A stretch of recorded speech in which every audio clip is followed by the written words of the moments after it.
Nagsalita na finally si Kim Chiu tungkol sa chikang buntis siya at parang first and last time na ito. Say ng actress, "The bulge in my tummy is just from the petticoat of early gown, so don't gossip about me, because in Cebu, usap means to chew, to eat and get full, not to talk and gossip about the petticoat I'm wearing." May fans na tinanggap ang pahayag na ito ni Kim, noted at Copy Kim, ang sagot. May nag-comment pa ng iyan kasi, makita lang na nakaumbok sa puson, buntis agad ang hatol. Di muna alaming mabuti.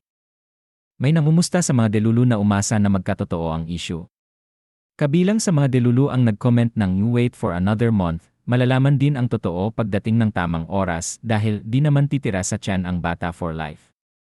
Relax lang kayo, nabusog lang yan, naparami ng kinain, yan, napala natin. Para tayong nasampal, at ang nakakaaliw na, petticoat lang pala yung umbok." Nagsalita na finally si Kim Chiu tungkol sa chikang buntis siya at parang first and last time na ito.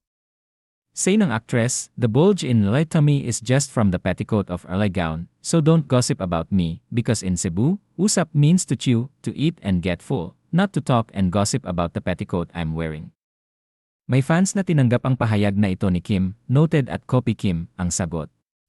May nag-comment pa ng iyan kasi, makita lang na nakaumbok sa puson, buntis agad ang hatol.